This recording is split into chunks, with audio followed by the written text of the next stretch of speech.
जय हिंद मित्रों, स्वागत है आपका अपने चैनल ब्राइट वे क्लासेस में। यदि वीडियो अच्छा लगे तो मेरे चैनल ब्राइट वे क्लासेस को सब्सक्राइब कर बेल आइकन को दबा दें। आज का जो वीडियो है वो साइंस से रिलेटेड है, जो एग्जाम के दृष्टिकोण से काफ़ी हेल्पफुल होगी। चलिए देरी ना करते हुए वीडियो को शुरू करते हैं। आज का जो पहला क्वेश्चन है कि मानव में कितने जोड़े गुणसूत्र पाए जाते हैं। इसका जो सही आंसर होगा फ्रेंड्स, वो होगा आंसर 23 जोड़े। पीस की बात की जाए तो वो 46 पीस पाई जाती है।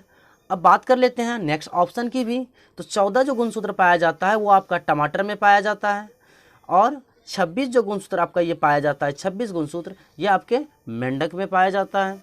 अब नेक्स्ट क्वेश्चन देखते हैं। ये नेक्स्ट क्वेश्चन जो है आप लोगों को मैंने अगले वीडियो में पूछा था, इसका जो बहुत लोगों ने सही आंसर दिया। ये देखते हैं इसका सही आंसर क्या है कि फूलों में नर प्रजनन अंग होते हैं। इसका जो सही आंसर होगा वो होगा ऑप्शन नंबर ए, पुंकेसर। चलिए आगे बढ़ते हैं। ओम का नियम निहित है। इसका जो सही आंसर होगा फ्रेंड्स वो होगा V बराबर IR। हम आप लोगों को एक ट्रिक दिए थे, वीर को याद रखिए, VIR वीर को। तो क्या आंसर इसका होगा V बराबर IR। चलिए नेक्स्ट देखते हैं। मनुष्य के रक्त का पीएच मान होता है। तो फ्रेंड्स मनुष्य का जो रक्त का पीएच मान होता है वो 7.4 होता है। अच्छा बताइए कि और किसका 7.4 होता है? तो लार का भी, सेरिबा जिनको कहते हैं उनका भी पीएच मान 7.4 होता है, और आंसू का भी पीएच मान 4 होता है। चलिए अच्छा, पीएच स्केल का खोज कौन किया था जरा बताइए। पीएच स्केल का खोज कौन किया था? इसका जो खोज किया था उसका नाम था HP सोरेनसन। अच्छा, पीएच स्केल पर कितना से कितना संख्या अंकित रहता है? तो उस पर जो फ्रेंड संख्या अंकित रहता है वह 1 से लेकर 14 तक अंकित रहता है, जिनमें से पीएच मान 7 होगा वह न्यूट्रल होगा, उदासीन होगा। 7 से कम वाला अम्ल होगा, और 7 से अधिक वाला पीएच वाला वह क्षार होगा। चलिए नेक्स्ट चलते हैं ऑप्शन पर। तो नेक्स्ट ऑप्शन है मेरा ऑप्शन नंबर बी की ओर बढ़ते हैं। तो एक जो पीएच मान होता है वो हाइड्रोक्लोरिक अम्ल का होता है, HCl का होता है, जो अमाशय रस भी कहा जाता है, जो अमाशय ग्रंथि में क्या होती है, स्रावित होती है। अब 7 पीएच मान किसका होता है? 7 जो फ्रेंड होता है पीएच मान वो NaCl सोडियम क्लोराइड का, और मिट्टी का भी पीएच मान 7 होता है। अब नेक्स्ट ऑप्शन पे बात कर लेते हैं। 6.6 जो है ये जो पीएच मान होता है वह दूध का पीएच मान होता है। चलिए नेक्स्ट पे चलते हैं हम लोग। मानव हृदय में कितने कोष्ठ होता है? बड़ा प्यारा क्वेश्चन है फ्रेंड्स। जो मानव हृदय में कोष्ठ की संख्या होती है वह कोष्ठ की संख्या होती है 4।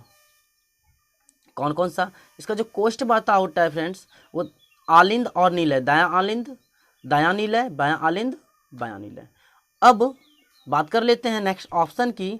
तो 2 किसका होता है? तो जो 2 होता है फ्रेंड्स वो होता है मछली की। किसकी कोष्ठ बटी होती है 2 भागों में? तो मछली की कोष्ठ जो है ये 2 भागों में बटी होती है। और 3 की जब हम बात कर लेते हैं तो 3 कोष्ठ जो होता है वो मेंढक का होता है। किसका होता है? मेंढक का होता है, या सरीसृप वर्ग का जो भी प्राणी होगा उनका हृदय 3 कोष्ठों में बटा होगा, जैसे कि सांप, मछली। चलिए नेक्स्ट देखते हैं क्या है। नेक्स्ट कहता है कि स्तनधारी तथा पक्षी का हृदय 4 चैम्बर यानी कि 4 कोष्ठों में बटा होता है। अब कहता है कि मगरमच्छ तथा घड़ियाल सरीसृप वर्ग का होते हुए भी इसका हृदय 4 चैम्बरों में बटा है। ये थोड़ा अपवाद में है, याद रख लीजिएगा आप लोग। चलिए नेक्स्ट चलते हैं। लेंस की क्षमता का SI मात्रक होता है। आप लोग को फ्रेंड्स पता होगा कि लेंस की क्षमता का SI मात्रक डायोप्टर होता है, लेकिन ऐसा नहीं होता है। डायोप्टर जो है वो प्रचलित मात्रक है। इसका जो सही आंसर होगा पर मीटर होगा। क्या होगा आंसर इसका? पर मीटर होगा। नेक्स्ट चलते हैं। प्रकाश के अपवर्तन के कितने नियम हैं? तो आप लोग को पता है प्रकाश के अपवर्तन के कितने नियम हैं? 2 नियम है, जो ऑप्शन नंबर बी सही है। अच्छा, अपवर्तन के कितने नियम है? 2। तो परावर्तन के भी कितने नियम होंगे? 2 नियम होंगे। परावर्तन के नियम में आपतन कोण I और परावर्तन कोण R आपस में बराबर होते हैं। चलिए नेक्स्ट चलते हैं। विद्युत धारा की प्रबलता का SI मात्रक है। तो आप लोग को पता होगा विद्युत धारा की प्रबलता किस में मापी जाती है? किसमें? एम्पियर में मापी जाती है। तो वोल्ट किसका SI मात्रक है? नेक्स्ट ऑप्शन पे बात करते हैं। वोल्ट जो है वो आपका विभवांतर का SI मात्रक है। ओम जो है वो प्रतिरोध का SI मात्रक है। किसका SI मात्रक है? प्रतिरोध का। इसका सिंबल इस तरह से होता है। और जूल की बात कर लें हम यदि, तो जूल जो है वो आपका ऊर्जा और कार्य दोनों का एसआई मात्रक है। विद्युत धारा मापने के यंत्र को कहा जाता है। इसका आंसर आप लोग को कमेंट बॉक्स में देना है। इसका सही आंसर क्या होगा, तो इसके ऑप्शन के बारे में भी आप लिखिए। नेक्स्ट चलते हैं हम लोग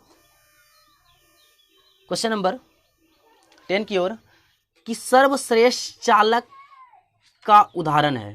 तो आप लोग को पता है सर्वश्रेष्ठ चालक का उदाहरण कौन है, तो चांदी है। कौन है, चांदी। तो इसका जो सिंबल होता है वह एजी होता है, अर्जेंटेनम। अच्छा, इसका परमाणु संख्या क्या होता है, इसका परमाणु संख्या क्या होता है, 47 होता है। नेक्स्ट ऑप्शन पे भी बात कर लेते हैं। पहले चलते हैं हम लोग तांबा यानी कि कॉपर की ओर। कॉपर का जो सिंबल होता है वो Cu होता है, उसका परमाणु संख्या जो होता है वो 29 होता है। बात कर लेते हैं सोना की। ये एक नोबेल मेटल है। सोना का जो सिंबल होता है Au होता है, वैज्ञानिक नाम ऑरम है। इसका जो परमाणु संख्या होता है 79। और एल्युमिनियम की बात कर लें यदि हम, तो एल्युमिनियम का सिंबल Al होता है और इसका परमाणु संख्या 13 होता है। चलिए फ्रेंड्स, यदि वीडियो मेरा अच्छा लगे तो मेरे चैनल ब्राइट वे क्लासेस को सब्सक्राइब कर बेल आइकन को दबा दें तथा अपने फेसबुक एवं व्हाट्सएप ग्रुपों में शेयर करें। चलिए मिलते हैं नेक्स्ट वीडियो में। धन्यवाद।